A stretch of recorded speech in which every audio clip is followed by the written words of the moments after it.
Buenos días, ¿cómo están? Qué bueno, hoy hay un día de solecito, ¿no? Estamos contentos porque llegó el verano. Después de mucho frío, mucha lluvia, llega el verano. Qué bueno, nos alegra al Señor. Yo quiero compartir con ustedes un texto que es muy poderoso, que yo pediría que lo lleven a sus casas y lean todo el capítulo 4 de Segunda de Corintios, esa carta de Pablo que es muy bonita. Pueden leerla en la versión que a ustedes más les guste, NBI, la revisión de 1960, en cualquiera. Hay versiones de todos gustos y sabores y colores, así que lo pueden leer en cualquiera. Pero yo quiero, lleven a sus casas y reflexionen sobre ese texto. Yo quiero, por razón de tiempo, leer solamente los versos del capítulo 4, los versos del 7 al 11 y del 16 al 18. Así dice esta carta de Segunda de Corintios capítulo 4. Pablo le dice a la iglesia de Corintios: pero tenemos este tesoro en vasos de barro, para que la excelencia del poder sea de Dios y no de nosotros, que estamos atribulados en todo, mas no angustiados, como decía la que nos dirigió, la hermana que nos dio los cantos, en apuros, mas no desesperados, perseguidos, mas no desamparados, derribados, pero no destruidos. Qué hermoso mensaje de Pablo. Llevando en el cuerpo siempre, por todas partes, la muerte de Jesús, para que también la vida de Jesús se manifieste en nuestros cuerpos. Porque nosotros que vivimos siempre estamos entregados a muerte por causa de Jesús, para que también la vida de Jesús se manifieste en nuestra carne mortal. Y saltamos al verso 16, que dice así: por tanto, no desmayamos, antes, aunque nuestro hombre exterior se va desgastando, el interior, no obstante, se renueva de día en día, porque esta leve tribulación momentáneamente produce en nosotros un cada vez más excelente y eterno peso de gloria, no mirando nosotros las cosas que se ven, sino las que no se ven. Pues las cosas que se ven son temporales, pero las que no se ven son eternas. Qué hermoso pasaje. Que Dios bendiga en sus corazones. Yo quiero en esta mañana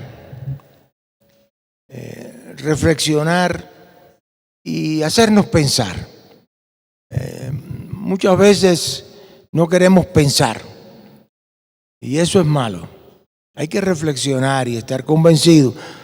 Apelamos solo a lo emocional. Yo fui profesor de un seminario pentecostal y los pentecostales son bien entusiastas. Gloria a Dios por esto. Pero muchas veces yo he escuchado hermanos que me decían: Venimos a la iglesia y nos ponemos, no sé, un reconstituyente, nos levantamos, creemos que cuando salimos del templo nos vamos a comer el mundo, pero cuando nos enfrentamos al mundo, a la sociedad, nos damos cuenta que el mundo nos come a nosotros. Y esa es una realidad, porque la vida aquí es fácil ser cristiano en este ambiente.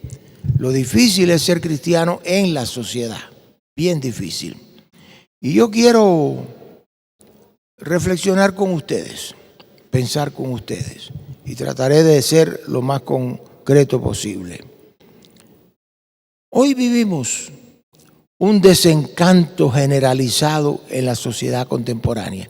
La gente está desencantada. Ustedes van por la calle y ven a la gente cabizbaja, pensativa, preocupada. Hay un desencanto de muchas direcciones, político.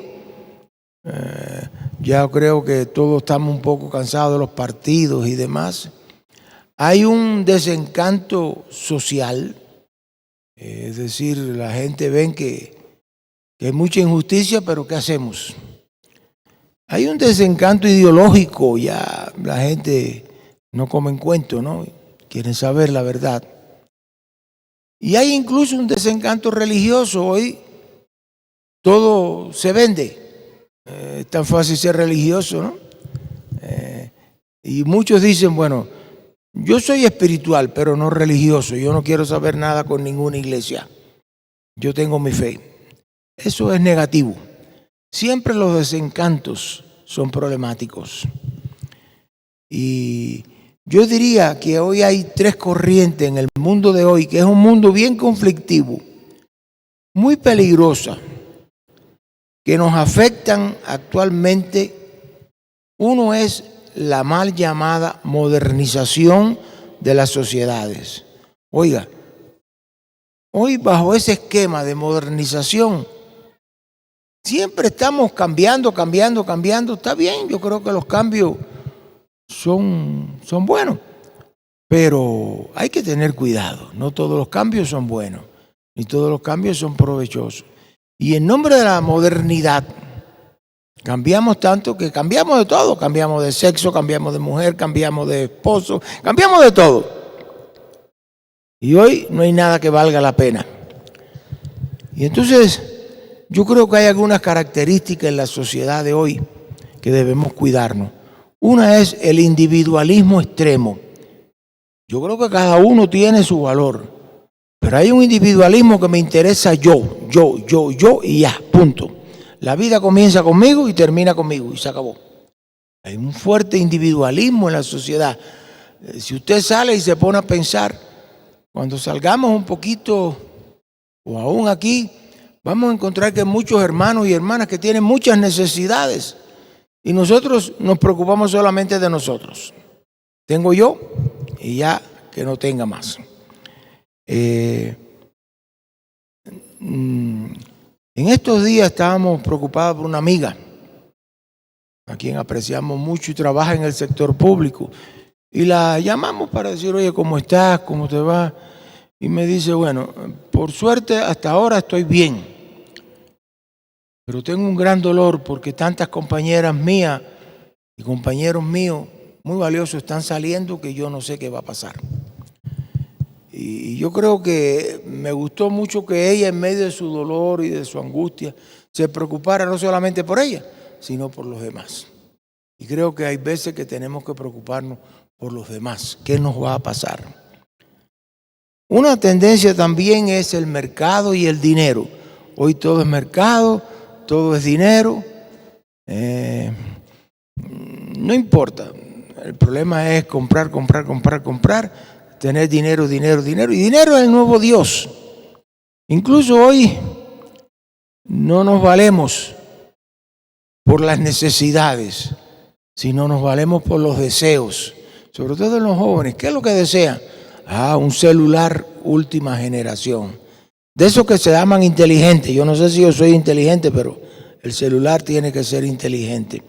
Y que tiene miles de aplicaciones. Utilizo solamente muy pocas porque es lo que yo sé. Quiero un televisor que sea pantalla plana, plana, bien finita y bien ancha, porque eso es lo que me da. Y quiero no un pantalón cualquiera, quiero un pantalón de marca.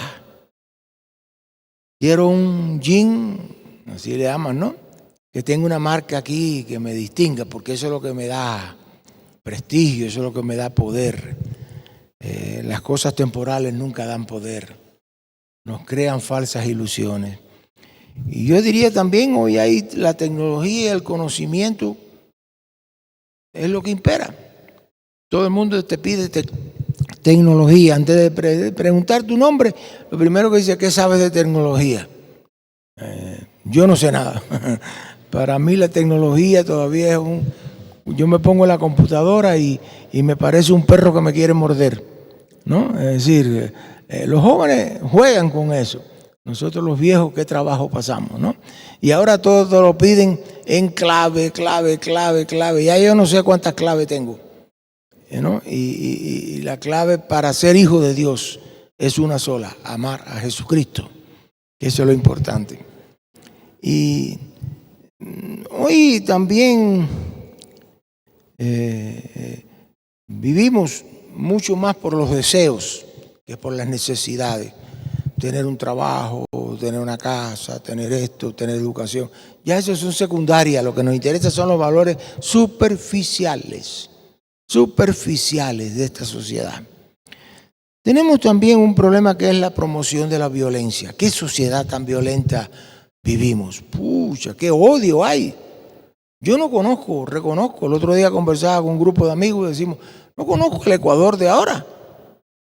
Es decir, yo estaba mirando un video que realmente no pude verlo, no lo toleraba. Qué violencia. Una joven en una escuela de salida golpea a otra de una manera bestial. No sé si algunos de ustedes lo vieron. Yo no pude resistirlo, realmente llegué a un punto que ya lo apagué, porque era demasiado violencia. Pero lo que me llamaba la atención es que había muchísima gente allí que aplaudían, que se regocijaban, querían sangre, querían sangre. Y yo me preguntaba, bueno, ¿por qué en lugar de tirar un video no trata de separar a esas muchachas?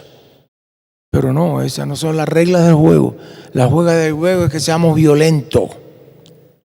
Y me alegró mucho que el Ministerio de Educación dijera que no, que iban a tomar medidas. No sé si la medida es medirla a la persona, ¿no? A las personas envueltas, o van a tomar algunas decisiones. Pero bueno, esa es la realidad que estamos viendo, mucha violencia. Yo me ahí algunas escenas de migrantes.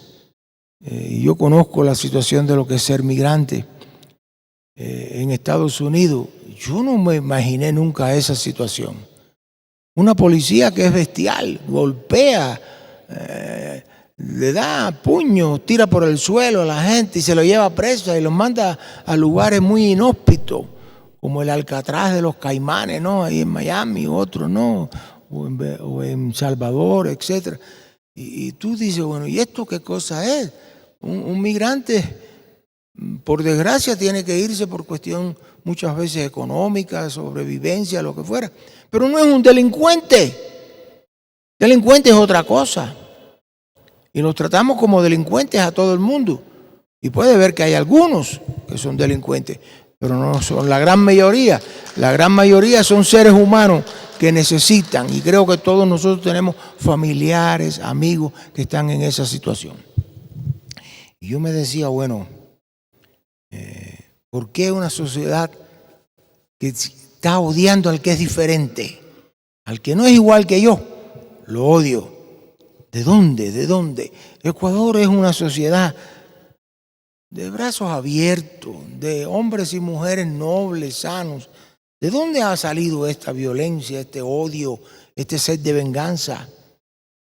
Creo que un país no se soluciona por ese camino, sino por el amor, la paz, la reconciliación. Y otra cosa es la falsedad de la verdad. Hoy Jesús dice en Juan, solo la verdad nos hará libres. Viste qué importante es la verdad. Pero hoy no sabemos qué cosa es verdad y qué cosa es mentira. Porque a cualquiera le pagan, a mí me llama mucho lo que se llama, y yo estoy contra esos jóvenes, ¿no? Influencer. ¿Influencer de qué? Influencer. Un médico que se quema su vida estudiando, un profesor que se quema su vida estudiando, un taxista que trae un timón, un trabajo bien duro, bien difícil. Apenas sobreviven. Y cualquier influencer, eso, viaja por todo el mundo, tiene dinero, y tú dices, bueno, estamos en un mundo al revés. Estamos en un mundo al revés, el conocimiento no se paga. Y hoy los jóvenes no quieren ni estudiar, entre otras cosas. Y yo diría, hay un autor norteamericano que es un lingüista, que tiene mucha influencia, está malito, está enfermito en este momento, que se llama Noam Chomsky. Y él dice, permíteme que le diga esto porque es importante, él dice, hoy lo que sucede es que estamos lo que se llama manufacturing consent, lo dice en inglés. Es decir, ¿qué quiere decir esto? La fabricación o creación de consenso. Es decir, se manipula la opinión pública y se escriben guiones, narrativas que son falsas y nos las venden como verdaderas. Y eso es muy preocupante. Mi esposa a veces me pregunta, ¿qué pasó? ¿Qué cosa está nuevo? Y digo, yo no sé qué cosa es verdad y qué cosa es mentira. Hay que averiguar. Y algunos consideran que tienen el poder porque se consideran muy inteligentes, muy educados, de hacer narraciones ficticias, narraciones falsas, que nos las venden, nosotros las compramos porque todo eso es un mercado. Y sencillamente, ¿qué es lo que sucede? Que no sabemos cuál es la verdad y cuál es la mentira. Y Jesucristo nos dice, conoceréis la verdad. Y solo la verdad nos hará libre, no la mentira. Y yo diría que un ejemplo para mí claro en estos días, y ahí ya vamos a aterrizar, fue cuando León XIV, el nuevo Papa, sustituyó a Francisco XVI. Lo sustituyó después que murió, lamentablemente.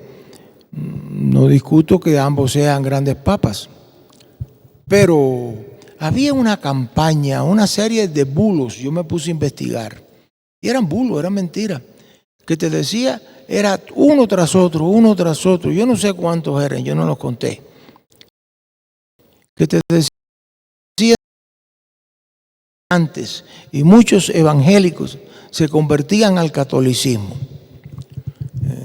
Yo no soy anticatólico, yo no soy anti nada, yo soy pro Jesucristo, ese es mi Señor. Estoy contra el pecado, contra el diablo, contra la maldad, pero no anti, porque anti es muy...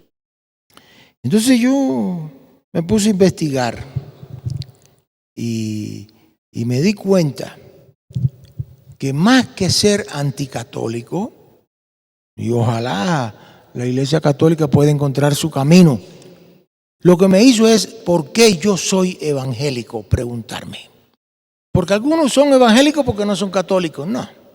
Yo soy evangélico por convicción, por principio y por integridad. Yo soy evangélico y doy gracias a Dios por mi identidad evangélica. Y yo les preguntaría en esta mañana, ¿por qué tú eres evangélico? Y que es una pregunta más que si soy católico, no soy católico, si soy anticatólico, no anticatólico, si soy budista o no budista. Yo creo que la cuestión principal es ¿por qué yo soy evangélico? ¿Por qué me congrego en esta iglesia bendecida por Dios? Y yo creo que hay 4 marcas para mí, para usted puede ser otras y vale la pena que así lo definan, pero analícelo. 4 marcas que son fundamentales de que por qué yo soy evangélico. En primer lugar, porque cuando soy evangélico afirma mi identidad y mi autoestima. Es decir, eso es muy importante. Me considero hijo e hija de Dios. Tengo una autoestima, tengo una dignidad, tengo una valor que no depende de mí, depende de Dios. En segundo lugar, En segundo lugar, soy evangélico porque creo en un Dios poderoso, fuerte. Dios no necesita tomar multivitamínicos, Centrum o lo que ustedes quieran tomar, que pueden ser buenos. Nosotros lo tomamos ya cuando llegamos a cierta edad. Pero Dios nuestro es un Dios fuerte, poderoso, pero también es un Dios justo. Hay un salmo, el Salmo 89, que me gusta mucho, que dice: poderoso Dios, porque tú has sido fiel. Dios es poderoso no porque nos oprime, no porque nos golpea, no porque nos impone cosas.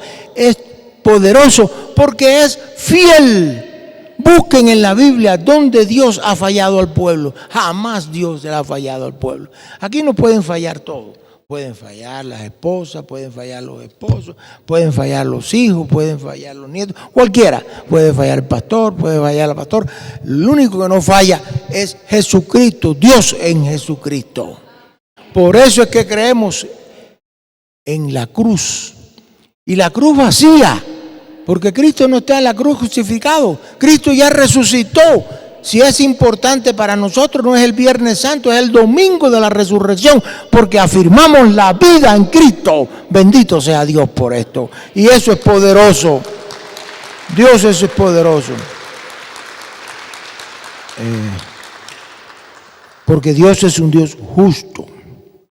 Y también Dios, soy evangélico porque me promueve una cultura de amor, de paz, de reconciliación. En un mundo de tanta violencia es un oasis. La iglesia tiene que ser un oasis de amor, de paz. Mi paz os dejo, mi paz os doy, no como el mundo la da, yo os la doy. Qué tranquilidad tenemos cuando creemos en Jesucristo.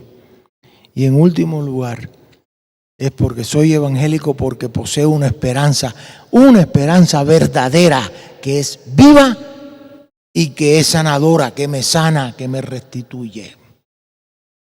Voy a detenerme muy brevemente en cada una de estas características. Soy evangélico porque me da dignidad y autoestima. Una de las experiencias gratas para nosotros cuando fuimos a trabajar y vivíamos en Ginebra, en Suiza, fue la congregación de fundamentalmente migrantes que fundamos en esa ciudad. Una sociedad que qué manera de venir gente, todos los días venía gente nueva y nueva y nueva y nueva. Y alguien que me llamaba y que dice: pastor, yo estoy aquí, me dieron su referencia. Y bueno, bienvenido, pero vamos a ver qué podemos hacer. Y a todo el mundo le decía: mire, pidan y vamos a tratar de ayudarlo en todo lo que podamos. Pero no nos pidan papeles, porque aquí es imposible los papeles. Aquí es una sociedad con sus características.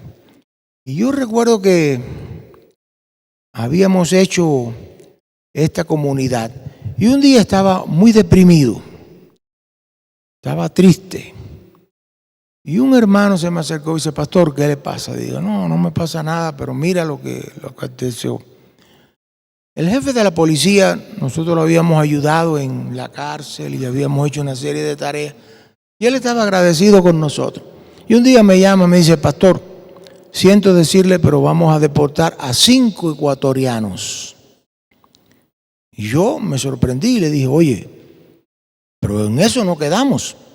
Quedamos que íbamos a conversar primero. Y dice: no, eso es otra situación. Yo quiero explicársela. Vamos a tomar un café, yo lo invito y vamos a conversar. Digo: bueno, yo voy a llevar al pastor suizo para que vaya conmigo. También para conversar con usted, con mucho placer. Fuimos allá y me dijo: ¿y qué pasó? Y me contó. Lo que sucedió es que habían 6 ecuatorianos que convivían juntos en un lugar, eso es muy común, para ahorrar costo de vivienda, para estar, etcétera. Para enviar su dinerito a la familia que está afuera. Y sucedió algo que jamás me había sucedido. Porque los colombianos se pelean entre ellos. Pero no le toca un colombiano porque te cae la de San Quintín. Los peruanos igual, los bolivianos igual, todo el mundo se defiende. Pero me sorprendía de que por qué. Yo estaba triste y le dije: mira, lo que pasó fue que, y yo hablando con el jefe de la policía le decía: nosotros no quedamos eso. Mire, pastor, el problema que pasó no lo iniciamos nosotros. fue que un ecuatoriano delató a los otros 5. Y nosotros cuando nos delatan, ya sí tenemos que actuar. Eso es nuestra mentalidad. Tal vez equivocada, pero es nuestra mentalidad. Yo le digo, no, yo lo reconozco. Son estrictos en cuanto a eso.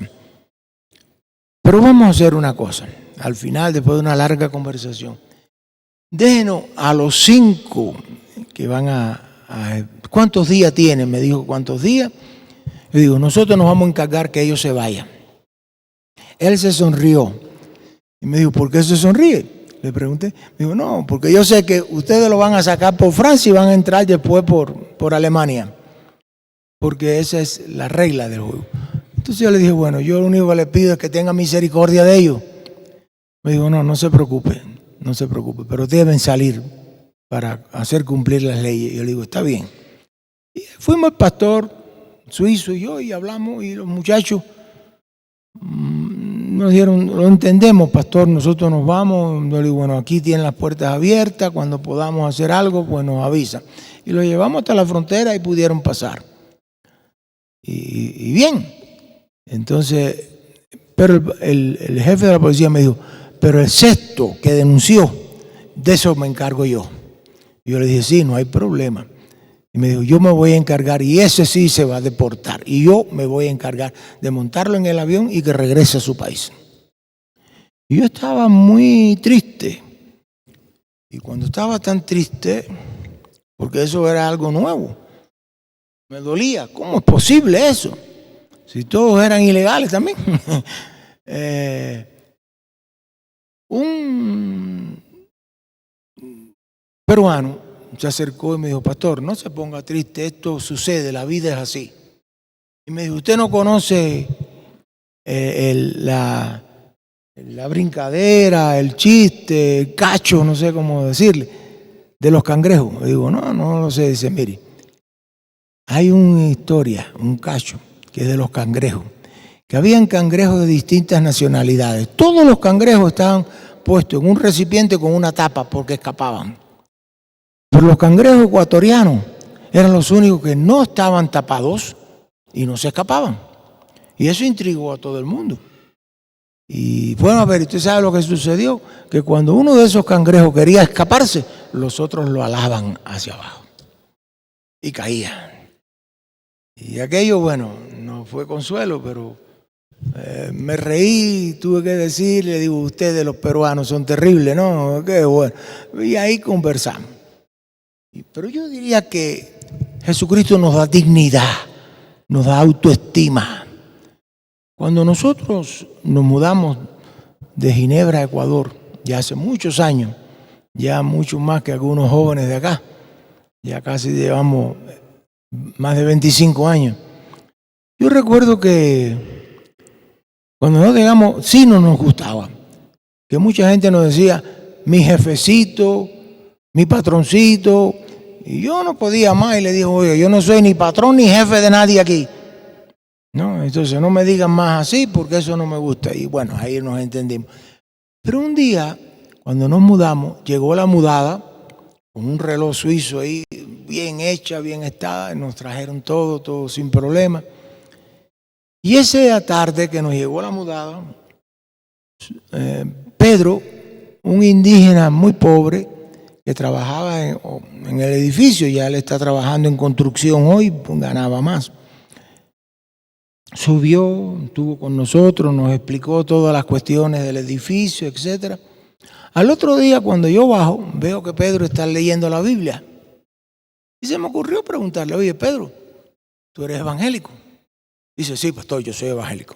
Y digo, ¿y por qué tú sabes que yo soy pastor? Porque yo acabo de llegar y tú no me conoces. Me dice, no, pastor, yo averigüé, porque ustedes lo que hicieron, ustedes no se dieron cuenta, pero eso no lo hace nadie en este edificio. Cuando yo toco la puerta aquí, si alguien me abre, no me deja pasar.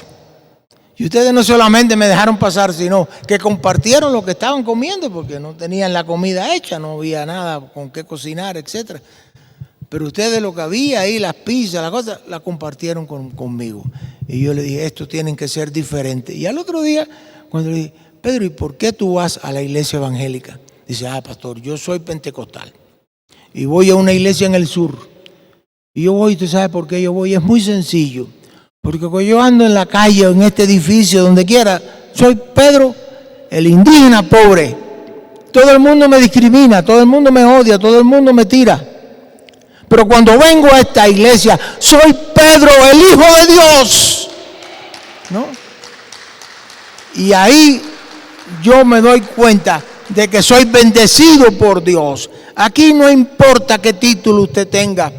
Aquí no importa qué propiedades usted tenga. O aquí no importa cuánto dinero pueda tener o no tener en el banco. Aquí lo que importa es que usted es hijo e hija de Dios y que es amado por Dios. Y eso es lo que nos da a nosotros dignidad. Creer, soy evangélico porque me da la dignidad que nosotros necesitamos recuperar. Oiga, nosotros vivimos en un país bendecido por Dios. No pueda tener duda. Este es un lugar bendecido por Dios. Y nosotros tenemos que dar gracias a Dios donde nos ha colocado. Y estamos seguros, convencidos, que vendrán tiempos en los cuales podamos dar gracias a Dios. Porque Dios nos bendice en abundancia si somos dignos, si recuperamos nuestra dignidad, si somos autoestima, etc. En segundo lugar, Dios es poderoso y justo. Yo lo decía, Dios es poderoso en el Salmo 89 porque Dios es fiel. Dios es poderoso, fuerte, no porque nos oprime, no porque nos avasalle, no porque nos explote. Dios es Dios poderoso, está por encima de todo. No hay Dios como mi Dios. Y eso lo tenemos que cantar con mucha fuerza. Porque el Dios en quien creemos no es un Dios enclenque. No necesita multivitamínico. Es un Dios fuerte, poderoso, porque es un Dios fiel y es un Dios justo. Justo. Es un Dios que practica la justicia. Dios es un Dios santo. El santo es una característica de una persona, pero el justo se refiere al comportamiento de las personas. El Dios nuestro es un Dios que siempre se comporta con justicia. Algo muy preciado. Cuando un país no tiene justicia, no tiene nada, no tiene futuro. Y Dios nos dice, yo soy la verdad y el camino, porque el Dios nuestro es un Dios justo. En tercer lugar, Dios es un Dios que nos llama al amor, a la paz, a la reconciliación. En el mundo actual, el que es tan siquiera un poco diferente a mí, ya yo no lo considero parte de mí. Incluso llego a odiarlo, llego a vengarlo. A mí me llama la atención que yo veo uno tras otro, no solamente en Ecuador, en todas partes del mundo, en los cuales los países se han vuelto una especie de cuadrilátero, ring de boxeo, en que están los muchachos peleando y golpeándose. Oiga, ¿cuándo en Ecuador hemos tenido esa experiencia? Nunca. Porque Ecuador es un país que abre sus brazos, que abre su corazón, que sirve al otro, que sirve a los otros. Y eso no viene. La iglesia menonita tiene una tradición muy hermosa, que ellos enfatizan mucho el amor, la paz, la reconciliación. Y es una iglesia que busca que nosotros nos proyectemos no como emisarios que hemos salido a pelear. Me gustaron mucho los himnos que cantamos hoy. Qué himnos más bonitos, ¿eh? El otro día estaba en una iglesia, hace 2 domingos. Oiga, me salí con el corazón triste, porque se cantaba un himno que decía, Dios nos prepara para la guerra. Oiga, hay guerra demasiado en este mundo. Dios no nos prepara para la guerra, Dios nos prepara para el amor, para la paz, para la reconciliación. Y eso tenemos que tenerlo muy en mente. Soy evangélico porque yo sirvo como instrumento de paz, de reconciliación. Dios nos llama a practicar el ministerio de la reconciliación, de tender puentes, no de tender barreras, de crear acercamiento entre las personas, entendimiento, diálogo, conversación. Y en último lugar, Dios, soy evangélico porque me da esperanza, una esperanza viva, una esperanza sanadora. no es una esperanza muerta. Hay un autor alemán, un teólogo, que me gusta mucho. Yo lo recomiendo. Hay varias obras de ética, de todo. Algunas un poco complicadas. Sabes que los alemanes complican la vida cuando hablan, ¿no? Las palabras las van uniendo y las hacen tan grandes, pero bueno. Pero él tiene dos libros muy sencillos. Uno se llama Viviendo en Comunidad, que nosotros lo utilizamos cuando estudiaba en el seminario para fortalecer el sentido de comunidad entre todos los estudiantes. Y hay otro libro que se llama Cartas y Apuntes de Prisión, que es un libro que es realmente conmovedor. Él habla de sus experiencias. Él fue un teólogo que por convicción se opuso al nazismo y fue hecho prisionero. Y lo mataron en la prisión pocos momentos antes de que llegaran las tropas aliadas a aquel lugar. Y él cuenta en uno de sus atentos, dice, nos ha pasado una experiencia terrible. Los aviones aliados están bombardeando. Una guerra es una guerra, tiran bombas. Y no es que dice, vaya a la iglesia Alianza del sur, no, del norte, del sur, del este, del oeste, va a caerle una bomba si tiene que caer. Eso no importa. Y dice, y los alemanes tan crueles nos sacaban a la intemperie. Y veíamos que las bombas caían y decíamos, seré yo el próximo que voy a morir. Y dice que allí de buenas a primeras un joven que estaba histérico, empezó a gritar, a dar gritos, a sentirse mal, era lógico. Y él dijo, yo me sentí impulsado a hablar con aquel joven.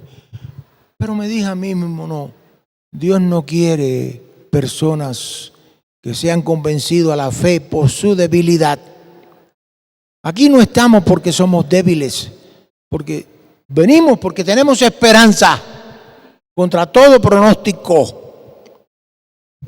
Y entonces dijo, yo esperé. Cuando pasó aquel rally de bombas, me acerqué al joven y hablé. Y por la gracia de Dios, él entendió que Cristo lo amaba. Y yo creo que eso es lo importante. Hoy podemos estar expuestos a muchas cosas, pero tenemos una esperanza viva que nos sana. Mire, no hay que tomar pastillitas. No hay que ir solamente al psicólogo, al psiquiatra, que bueno, vayan. Pero el mejor psicólogo y el mejor psiquiatra es Jesucristo. Vayamos a Él y confiemos en Él, porque Él es nuestra esperanza. Y Bonhoeffer hablaba mucho de que hay esperanzas baratas. Hay esperanza que todo el mundo te da una esperanza como para quitártelo de arriba. No, está bien, todo va a pasar. O sea, la esperanza que tenemos en Cristo es una esperanza costosa. Porque Cristo murió en la cruz para darnos vida. Y no solamente vida, sino vida en abundancia. Vida en abundancia. Yo les diría a mis hermanos, soy evangélico porque tengo esa esperanza. Que yo puedo estar perseguido, mas no desamparados. Puedo estar derribado, pero no destruido. Puedo estar más bien derribados, pero no destruidos. Es decir, porque Cristo me sostiene. Y aquí estamos atravesando momentos difíciles. Tú y yo tenemos momentos difíciles. Hay muchos hermanos, hermanas que están atravesando momentos difíciles. No consolemos falsamente. Consolemos en nuestra esperanza, que es Cristo que dio su vida por ti y por mí. Nuestra esperanza es una esperanza sólida, porque es un Dios poderoso, poderoso, que frente a cualquier circunstancia nos levanta. Es muy interesante cuando Pedro hace el milagro del cojo que estaba en la puerta la hermosa del templo. Después que Pedro predicó su famoso mensaje, puede haber negado a Jesús y todo lo demás, pero predicó ese mensaje. Pedro va al templo y había, como es costumbre, un cojo, una persona que no podía caminar, a la puerta del templo pidiendo limosna. Y le pidió limosna a Pedro. Y Pedro le dice, oye, ñaño, yo estoy chiro igual que tú. No tengo nada. Pero lo que tengo te doy, en el nombre de Jesucristo de Nazaret, levántate y anda. Y yo te digo en esta mañana, en el nombre de Jesucristo de Nazaret, levántate y anda en medio de tus problemas y tus dificultades, porque en Jesucristo hay una esperanza que es nuestra roca y es nuestra fortaleza.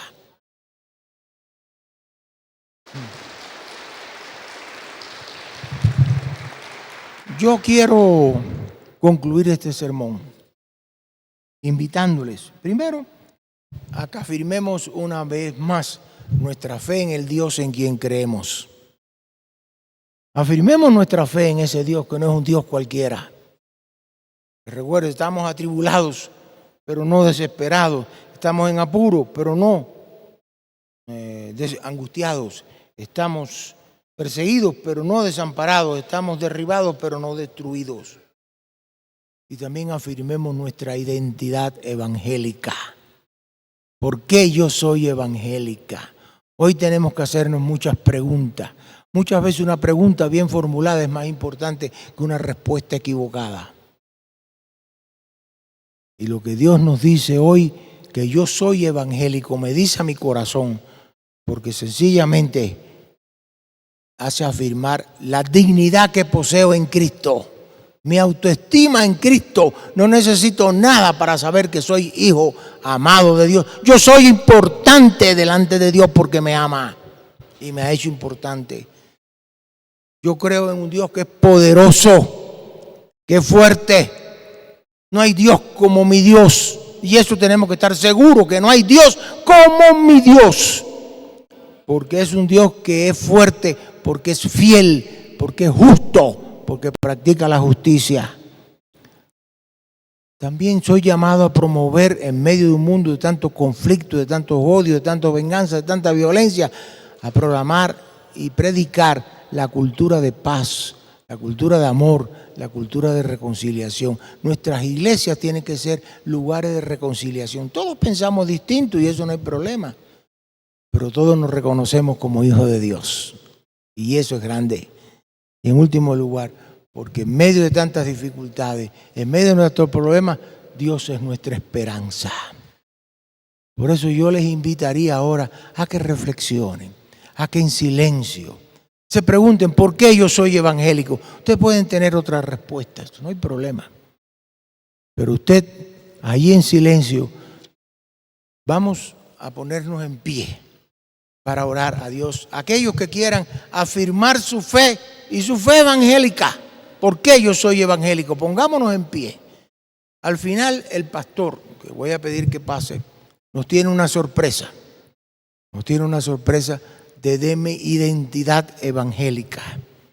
Y yo le diría, hay un himno que me gusta mucho de la iglesia del Inca, evangélica del Inca, que está celebrando su aniversario 26, en la cual más o menos dice, si Dios nos trajo hasta aquí, para no volver atrás. Dios nos trajo hasta aquí, pero no volvamos atrás. Atrás ni para coger impulso. En el nombre de Jesucristo sigamos siempre hacia adelante, seguros en el Dios en quien creemos. Y yo les diría, les invito a que primero afirmen su identidad evangélica. ¿Por qué yo soy evangélico? Y en segundo lugar, que den gracias a Dios por esta congregación, porque Dios nos ha colocado en este lugar y que seamos fieles al compromiso que hemos hecho con esta iglesia de aquí, de Calderón. Que Dios nos bendiga y voy a pedir al pastor que nos sorprenda amablemente con la sorpresa que nos tiene para hoy.